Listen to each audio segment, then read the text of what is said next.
It's 12 o'clock, so I'll go ahead and respect everybody's time and get started.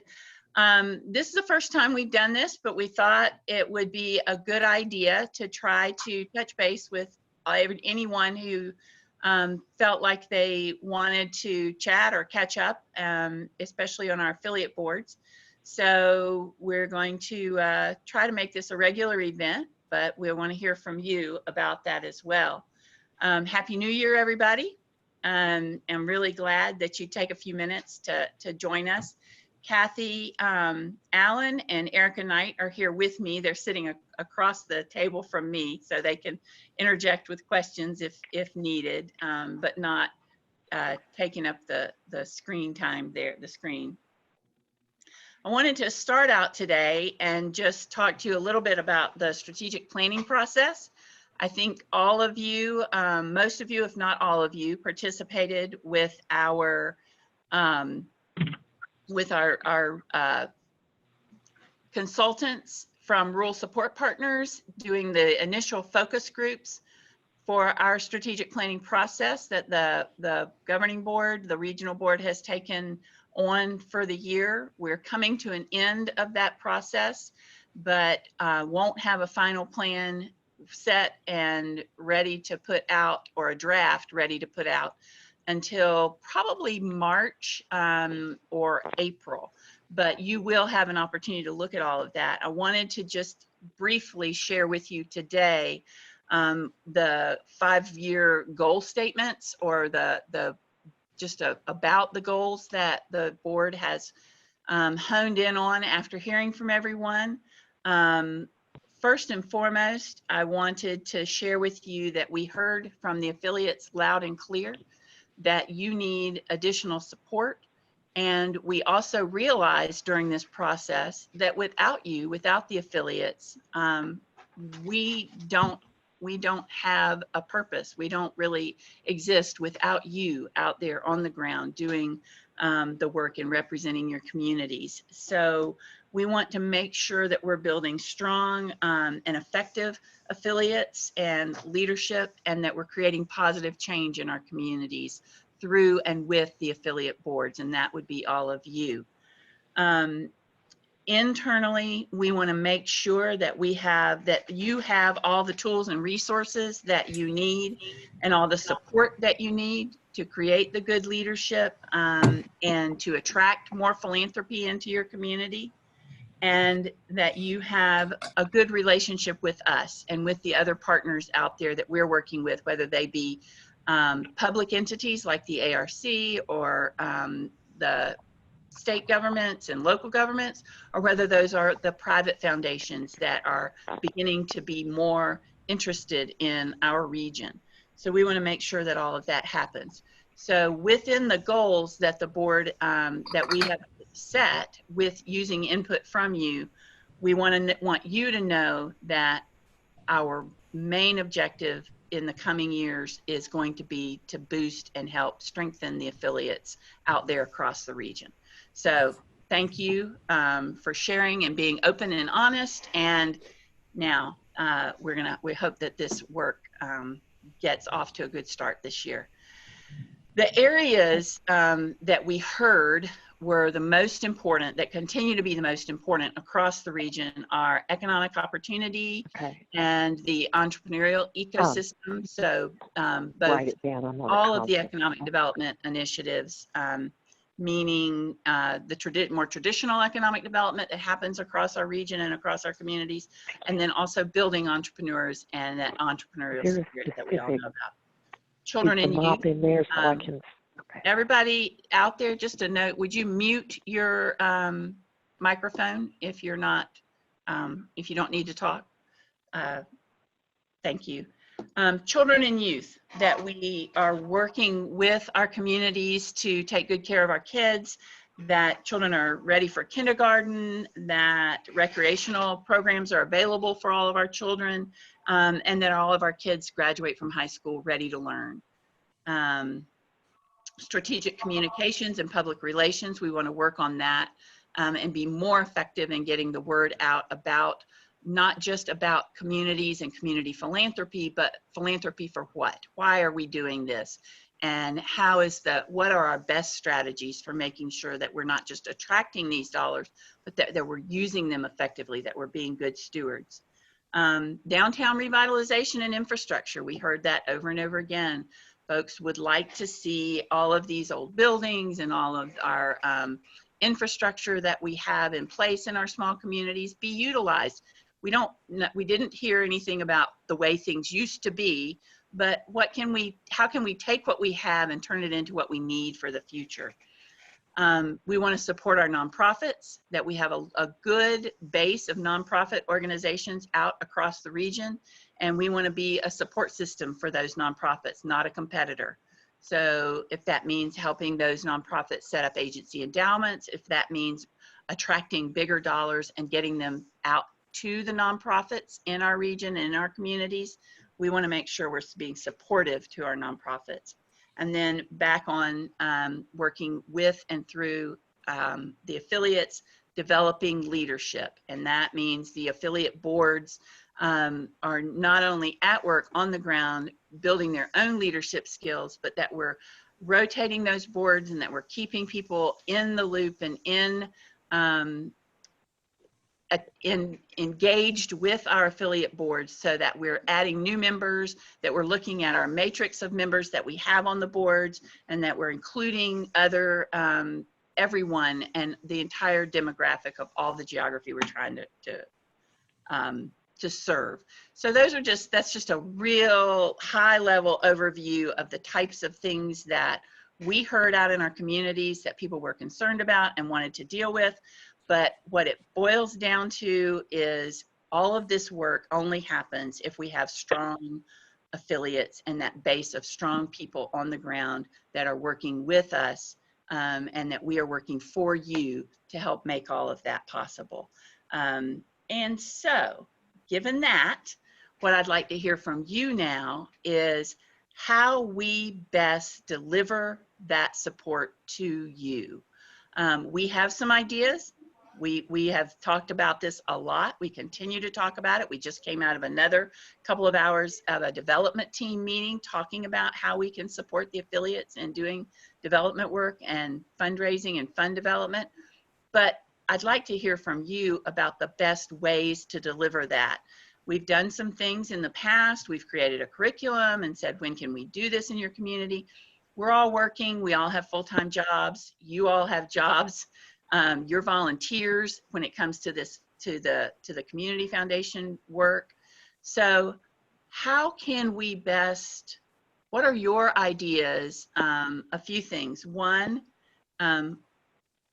what types of support do you feel like would be the most beneficial to you as affiliate boards? And two, what's the best way to deliver those, or what are some options for delivering those to you in a way that doesn't encroach even further on your ability to do your regular job and to function and to work in your community? So let's just talk about those two things for starters. You know, what is it that's going to be the most helpful, and then what are the best ways to deliver that?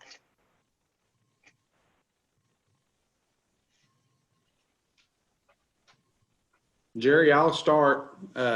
This is Rodney.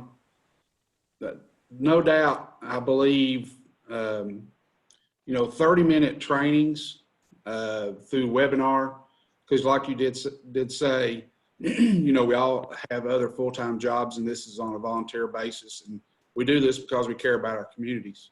Right. But doing it in short increments, where we can take maybe a lunch and do a 30-minute training session, I think works.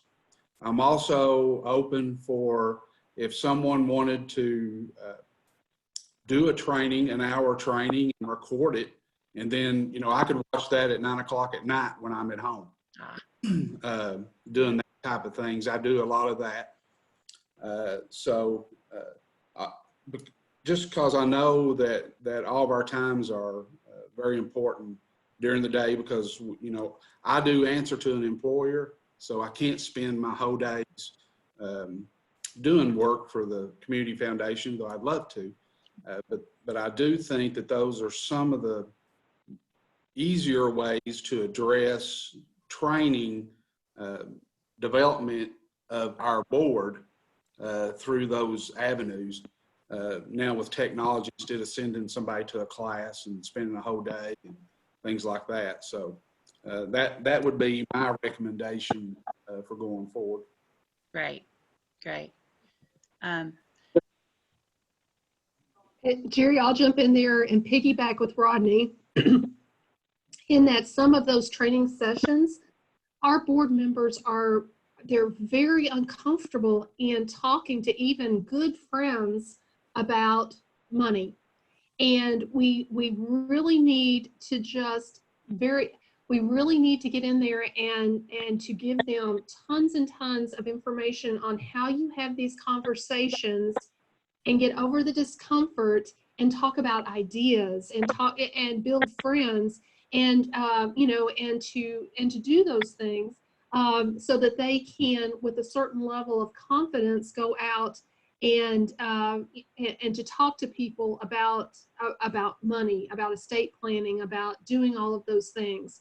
There seems to be, at least on our board, there seems to be a greater comfort level when it comes to doing fundraisers, because those are a little more prevalent, but not as much in the, listen, Mr. and Mrs. Smith, let's talk, do you love your community? Do you want to leave something for that?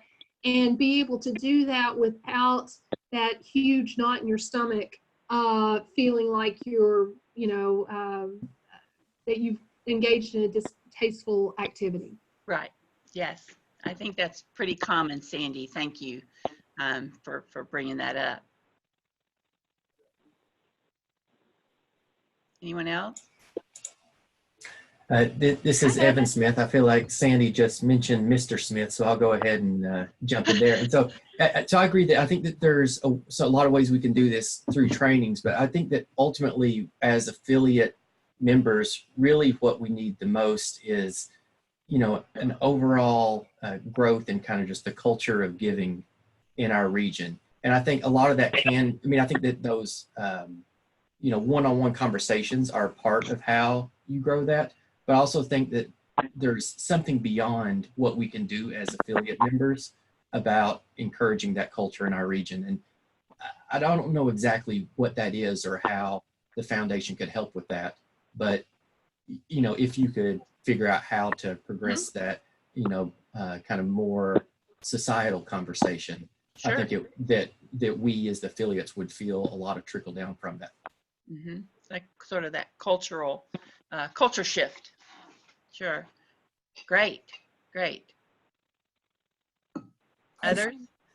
I think it would be helpful periodically to share what's working in the other affiliates, not just with the newsletter, but maybe with some direct conversations. But I think we're looking for ways to do this in the community that are successful or that have worked in other places. Mm-hmm. Okay, great. How would you all feel about, sort of want to start with what Rodney was saying and just some thoughts, and Erica's taking really good notes for me. Would it be acceptable to offer a curriculum of, say, 30-minute segments and use up 30 minutes of your regular board meeting time to offer some piece of training or information or technical assistance or development? Is that too big a chunk of time? Is that too much to put in, as opposed to saying, as you were saying, Ronnie, to say, we're going to do an hour on this at lunch at another meeting? Would it be better to do it during your regularly scheduled board meeting, at every meeting or every other meeting, to have some sort of training or professional development happen during that regular meeting time? What do y'all think about that? This is Kathy Atkins with the Pikeville Community Foundation. I think that's a great idea, and that would probably work the best for us. Mhm. We're new. We're only a few months old, so I think that would work the best for us. Okay, thank you, Kathy. Yeah, I'm sorry. Upper Cumberland's, unless Rodney, you disagree with me, but we try to work so time sensitive in our board meetings. We are moving and trying to get people to work. And we also have, very regularly standing meetings. Okay. I don't know, Rodney, do you agree or disagree that would be a difficult time to insert these trainings? I would agree with you, Sandy. For our organization, we do an hour in the mornings, as you know, and our hour is packed. I mean, Okay. it is, and I work very hard to move us through the agenda with timely discussions to get it out, because most people are employed by someone else, and we need to get get to work. Okay. Okay. Now, So what we could do is, if we had the opportunity to participate in a 30-minute training, the couple of weeks beforehand or something like that, we might be able to have a few moments dedicated to discussing what we learned. okay. So I'm hearing some flexibility is going to be needed here. That brevity is good for everybody, but flexibility on when or how that gets delivered. And then with a backup of, as you mentioned, Rodney, the library of videos or webinars or things that are easier to log into later. Like, this is being recorded, so anyone who's not on here can go watch it on our YouTube channel later. Right. And the reason why I say about recording it, as our foundation evolves and we are 5 years down the road, obviously we're probably not going to have the same board members, but we don't want to have to rehash the old board members Right. for the same things over the same training. We could send out a new board member and say, here's 5 videos we need for you to watch in the next 2 months. A good grasp of what we do and where we're at, and Right. go on. And then, of course, obviously, as our communities evolve, those trainings may be different 5 years from now than they are today. But it gives us an opportunity to give a good base, I think, for our organization. Okay. Great. Gary, this is Scott. I think about there being kind of 2 sets of trainings that are needed, and one is kind of the big picture, what is a community foundation, what are we trying to achieve, that kind of base level that we all need to get better at in a hurry, to really know what we're about. And then there's a whole series of trainings that are kind of, I think, are going to be best delivered on a need-to-know basis. Like, we're not probably doing anything in Perry County in the near future on planned giving. So don't schedule anything for us on planned giving. Now, at some point, if we say, hey, we're ready to really push planned giving, then that's where we need that. So that, to me, because I would hate to create this whole curriculum and kind of walk every affiliate through the same curriculum at the same time, because we're all doing different things. It seems like there's some core curriculum we need, and then let's create that kind of, hey, we want to tackle this, and give us some very specific technical. Okay. Good. Thank you, Scott. This is great. What about role playing? Evan, you kind of, or Sandy, maybe this gets to your point. Is that helpful? Maybe thinking about during board meetings, if we did the training or you had something, if we just showed up and said, let's do a quick role play of you be the donor, I'll be the board member, or vice versa. Is that too old school? I think that's an excellent way to do it. As a matter of fact, I think that's, in the end, that's the test for everything that they've learned. Yeah. I'm big for role playing. I think it gets you with friends, gets you out of your comfort zone in order to become comfortable when you're talking with a donor. So I'm all for role playing. Okay. Okay. And that may be something where maybe a quarter somewhere we take that half a day and come there, or you all come to where we're at, or we come somewhere central. And because we all kind of need to probably do that, and that way we can get a bigger group than just, our community foundation. Yeah. I mean, I would be willing to do that. So that sort of brings us to this idea of a network, an affiliate, a network where we can gather once a year or twice a year and offer some more in-depth kinds of work. Does that interest all of you? A conference, a one day, or I guess one day or a half a day. Is that something you think is feasible for at least some members of every board, or is it just more than would be worthwhile? This is Sandy. My first thoughts, or I love doing one-day workshops or one-day meetings and those types of things, and it's all schedule driven. My concern would be in that our backbone, our back office, there's limited resources there. And I would really hate to look up one day and I need something, but all of the resources at the foundation were tied up because it's our annual conference, it's our big deal, and those types of things. Whereas perhaps it would be better to just maintain the smaller training, more individualized, customized. That's just that, but that's me. I know how much effort it takes to do a good conference. Oh, to pull, I see. Thank you. Appreciate that, Cindy. Thank you. Thank you. It's a big consideration. Thanks. Okay. So Evan, did you have something you wanted to add? I mean, the only I think I tend to think there would be probably more of a need for affiliate by affiliate work and training before we have a kind of a regional get together. I think that maybe a year or two down the line, a gathering like that we would kind of all have enough on our plates to do it. But my sense is that we might be better off, whether it's through some webinars or kind of like Rodney was saying, some pre-recorded things that we can,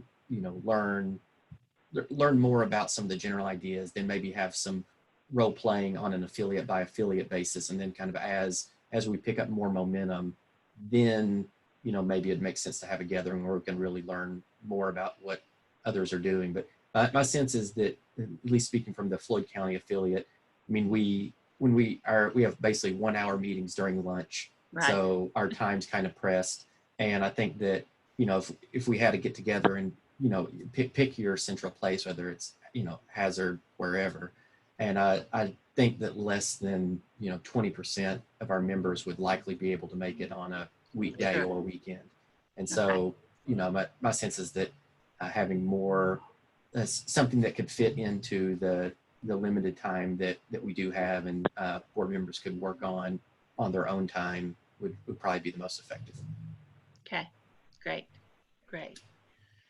All right, well, that's all really good stuff. And we have a few other things I want to bring up with you, but as this evolves, we really are going to be leaning on you for your honest feedback and ideas and thoughts that you have. And we're going to be bringing on people to help with this work. We're going to partner with others who have skill and expertise because we're all learning this as we go. So this is going to, where our intent is to bring in the experts, the best experts that we can find to help all of us really lift this up for our entire region, this work. So thank you. That brings me to Endow Kentucky. I wanted to just brief you all a little bit on what's happening in the legislature around Endow Kentucky this year, but also just to say that this was our biggest year yet for tax credits from the Endow Kentucky and for donors with the utilizing Endow Kentucky. In case anyone doesn't recall, Endow Kentucky is a Kentucky statute that allows a donor to receive a 20% tax credit against their Kentucky state tax bill in addition to their charitable deduction that they would normally qualify for.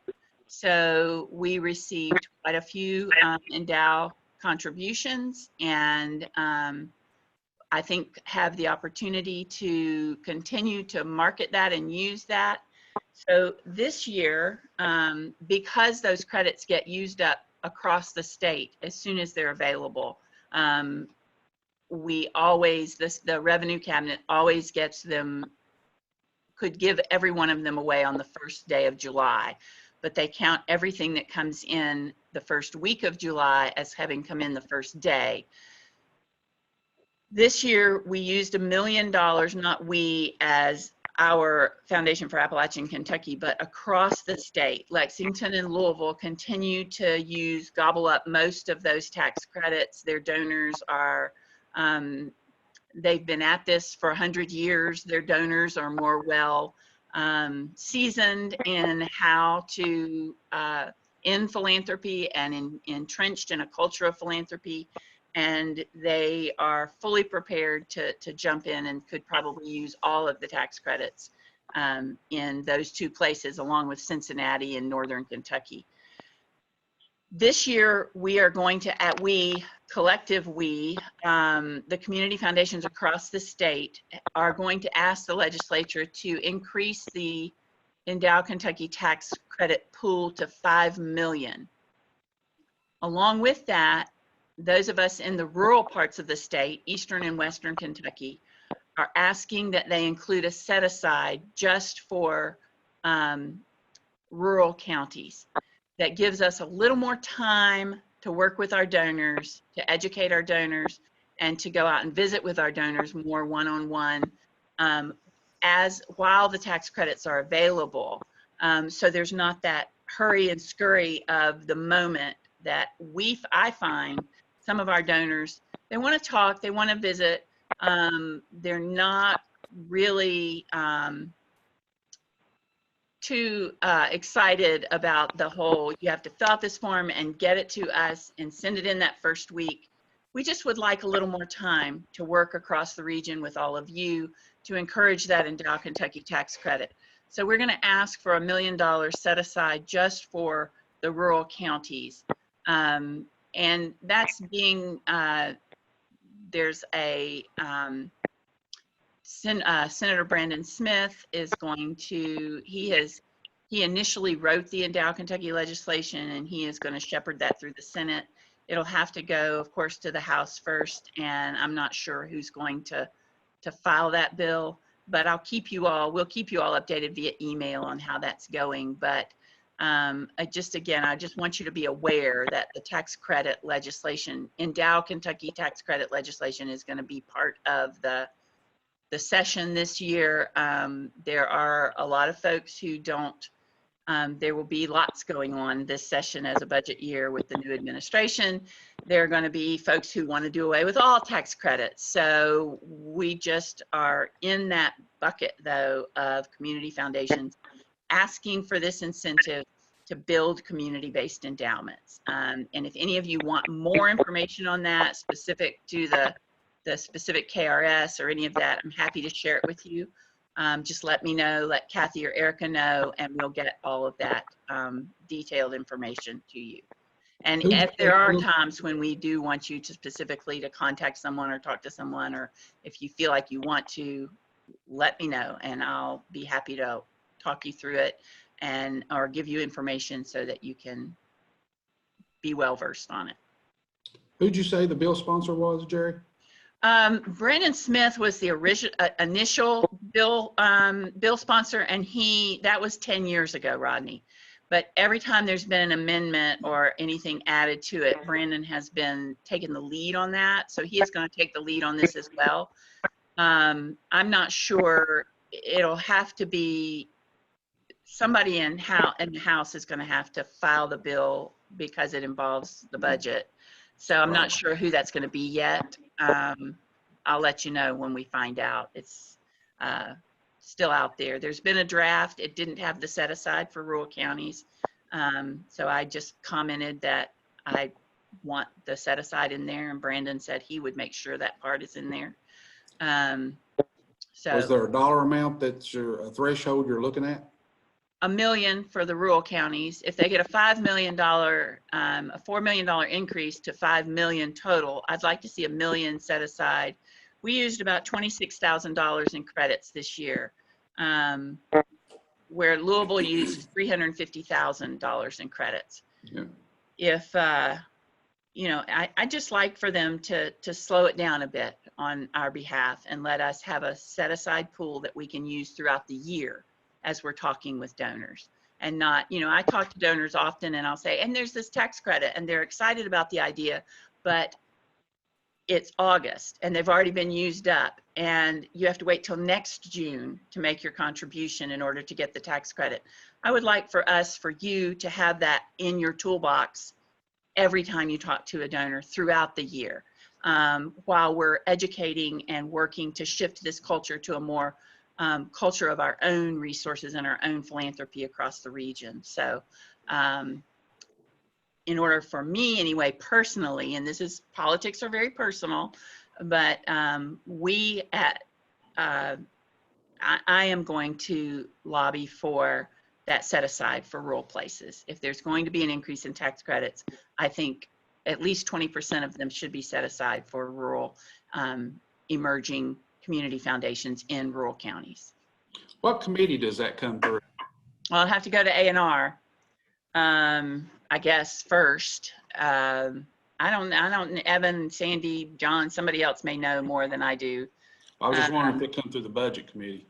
Yeah, I'm not sure, Rodney, but as things unfold and develop, I'll keep you all informed. We'll send out those alerts as things start to bubble up and happen. Yeah, I It's know not even nothing been about filed yet. about the specific legislative process that would need to go through, really. But what were you thinking of for the definition of rural in this? Really good question, Evan. Well, I would like to say all the ARC counties, but that excludes most of Western Kentucky. So I would think they just usually the current legislation says rural communities with emerging community foundations. So it's pretty fudgy. What, do you have a suggestion? I guess my suggestion might be to maybe work backwards from whose votes you need as well. I mean, if you're going to need, for example, Western Kentucky, legislators to vote for it, then I'm not defining it to exclude Western Include Kentucky. those. But no, I mean, I think that there's a variety. There's of course lots of ways that rural gets defined by the census and OMB and other places. And so I would give some thought to what you have in mind, but in that, and then also maybe think strategically about, how to count the votes and get what you need. Yeah, I'm always pretty specific when I talk about, I always say coal or coal impact counties or coal field counties or ARC counties or distressed counties. But in this case, because it's a statewide initiative, I think we're going to need to include Western Kentucky. So I'm going to need some help from Tony Watkins is the executive director of the West Kentucky Community Foundation. And he, maybe I should probably talk to him about how he would define, rural counties. So, but more on that as it develops. Okay. The last thing, I'm sorry, go ahead, John. Well, I'm sorry, I think had been on mute. I was going to say, you might want to look at some of the census-based language, which talks more about metropolitan areas, but I think you might find a way of using the census to help you define rural. Mm-hmm. Okay. Statewide, just a thought. Good thought. Thank you. Thank you. We have decided to offer 3 sessions on Endow Kentucky this year prior to July 1. We're thinking London, Hazard, and Pikeville. We did get the new donations that we took in this year came from people who attended those sessions. So we would do the marketing and buy the lunch and do all of that, but we would love it if any of the affiliate boards want to sponsor or co-sponsor any of those sessions and be out front on those. Just keeping it in mind. We don't know the dates yet, sometime after tax day, because you want your accountants and folks to be able to come, but not too close to June. So between April and May, mid-April and mid-May, we'll choose the dates, and those would be lunch or breakfast sessions. Last year we did a breakfast session in London and a lunch session in Somerset. The breakfast in London was great, and we got some good results from that. The lunch in Somerset didn't have much uptake, so we're gonna go with London, Hazard, and Pikeville this year, but would love for the affiliate board members and boards to be out front on that with us. So we'll, if you know you would like to do that and you want to pick the date, you can do that. Guess I'm looking, well, specifically at Floyd and Upper Cumberland. If you want to think about that a little bit, but just keep that in your mind. And we'll cover the costs for all of that, but we do want the affiliates to be highlighted in it. Okay. Carrie, Yes. are those tax credits limited to individuals, or can corporations take advantage of them? Any tax-paying entity. So if you are a husband and a wife and you own a corporation, you can have 3 of them. You can do 3 tax credit applications. The husband can have one, the wife can have one, and the corporate entity can have one. And that has happened when, several years ago, when we had local coal operators, we would have the husband, the wife, and the corporation all file for the tax credit. So, because there's a maximum tax credit of $10,000. But I've done the tax credit for my, if you do a $200 contribution, that's your $40 tax credit. That matters to me on my Kentucky tax bill. So I think it's a great time to make a contribution to your local community foundation. And, if you do 100 of those, that adds up. So if we had a little time, even Sandy, you're talking about fundraisers. I could envision an entire fundraiser around the tax credit if we had a little bit of time to use the credits, which is why I want the set aside for our more rural counties. So we'll keep you updated on that.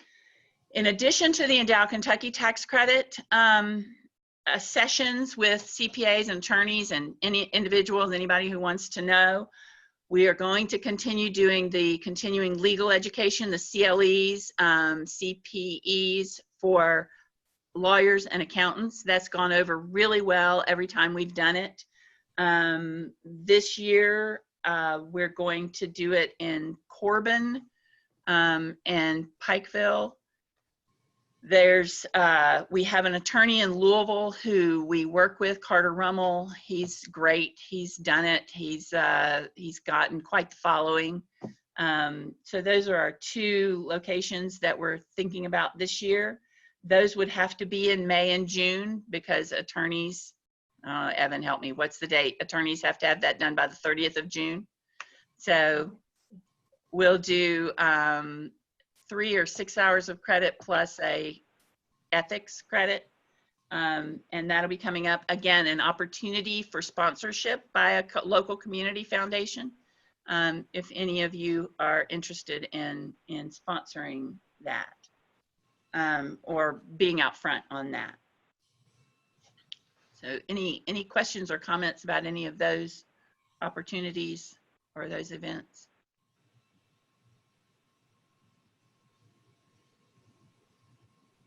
Okay. And then the last thing I want to share with you is we're going to have an open house here on January 17th from noon to 2. We'll have food, so you can come and eat lunch. It won't be lunch, it's heavy hors d'oeuvres, but it's, you know, that kind of holiday food, because we're all still need more of that holiday food. January 17th from 12 to 2, if you can and you can come over, we just want to open the doors to the headquarters and offer anyone in any of our communities an opportunity to come by and say hello and see the building, and just have a little fellowship with us. If you come over together, bring board members, bring donors, bring spouses, whatever, children. We'd love to have you, and just to see you over here with us. Anything else? Kathy, Erica, you have anything to add? Anything you'd want to share with folks? Contact us if they have any questions they think about later. Oh, I'm sorry, I did forget this. Many of you might remember Tracy Feemster. She was our finance director a couple of years ago for a few years. Tracy is back. Amy has left us. Tracy jumped in. We were very grateful for that. She was already familiar with what we do. She wasn't familiar with the new software, but jumped right in and has been working with us, with the software company. She's fabulous, and she's busy working on the year end, and we'll have your statements to you in January, I'm sure, and they'll be ready to go and ready for your comments back. Again, we want to customize those so that they work for you. We're fully aware that they haven't always been the way you'd like to see them. We want to get there, so don't hesitate to raise issues, ask questions, tell us what you need and what you want. But we do anticipate getting the year closed out and having that available for you real soon. So when we're excited to have Tracy back, and I think you'll be excited too. So any other comments or questions from anyone that's with us on the phone or video? I'm really happy that you all could take the time. Jerry, this has been very enlightening for me. I really appreciate it. How often do you hope to have these type of affiliate? I love this, Sandy, and I will do it as often as you all are willing to. I love to talk. So you all can, and now that we have the technology to be able to, you know, I can't come to every affiliate board meeting. No. But I want to know all of the affiliates and all the affiliate boards, and I still have a goal. You know, Kathy and Erica, keep it on my calendar. Like if I would love to show up at a board meeting, but what I really want is to work with you and work with your donors, because my goal here is that fund development, and I need to be able to work closely with you. And this opportunity for us to just catch up and know what's going on in our world here and your world there. However often we need to do this is how often we will do this. We can do it quarterly, we could do it monthly, we could do it every other month. Whatever you all believe is going to be most helpful. We can put it on the calendar again for February. Or January. What is this? This is January. So end mid-February, 1st of March. You want to go March? I'd go March. March. I think it'd be cool if it were on the calendar quarterly for 2020, and then we could like reassess it at the last one to just say whether or not, oh, that's too often or not often enough, or those types of things. But so we have our regular regional board meeting the first month after the beginning of the month after the end of each quarter. So our next meeting is April, the first week of April. We can do this right before in March. Yeah. So we can go over everything that's happening then at the board meetings. We can also let you all know when the board meetings are. You are always welcome. So let's get. We'll get it on the calendar, and we'll get it on the calendar early. Okay. yes. So we'll figure out the date and get it on the calendar like early next week. I mean, We'll figure it out. get it on the calendar. Okay, so we'll get it on the calendar early. They're all choking here saying, quit committing our time. No, they're not. So we'll get it on the calendar. So, okay. So quarterly, at least to keep you as up to date as, you know, so every board can be as up to date as other. Okay. Okay. Okay, great. Anything else, everyone? Jerry, I just want to say thank you for our opportunity to be a part of the strategic planning. Mm-hmm. And I also want to commend you and your staff and the board for taking those recommendations. They might have been a little hard and trying to address what we see at our level as what we feel the support we need from you. Great. In order for us Thank to you. be a successful affiliate and for you all to be successful as well. Yeah. And so I do want to commend you all for taking that strategic planning sessions and really digging deep and diving down there and really addressing what we see in the field for us. Well, thank you. I fully expect that you will hold our feet to the fire as this year unfolds. Well, And I mean that. or from the Upper Cumberlands, yeah, you will. I can already tell you from our standpoint, we have seen a change as well already with the support that we're receiving from Erica, from her, and from Kathy before. But we really do appreciate the opening of the communication lines that we're getting now. Great. Good. Thank you. That's good to hear. Good feedback. But we need all the feedback. Good, bad, and ugly. Good, bad, and indifferent. Thank you. Okay. Maybe we'd be able to meet Okay. with them if they wanted to. Yeah. Oh, Kathy's asking me to remind you all that anytime you feel like you have someone you want to talk with about the foundation, or you have a donor or a potential donor or just somebody that you, Sandy, to your point, you're just not quite, you're feeling a little ooh about actually approaching them. I'm available. We're available. I'm happy to make myself available to meet with, talk with someone, have coffee with someone, with you, without you, behind you, in front of you, however you want to do it. If you just let me know, let Kathy or Erica know, and we will make it happen. Okay. All right. All right. Well, thank you, everyone. I hope everybody gets to eat, even though we took up your lunch hour. I don't see anybody eating their salad or their lunch while they're talking to us here, but everybody go have a good weekend. Thank you. Thanks. Thank you. Bye, Annie. Bye, Wanda. Everybody, Kathy, everybody on the phone.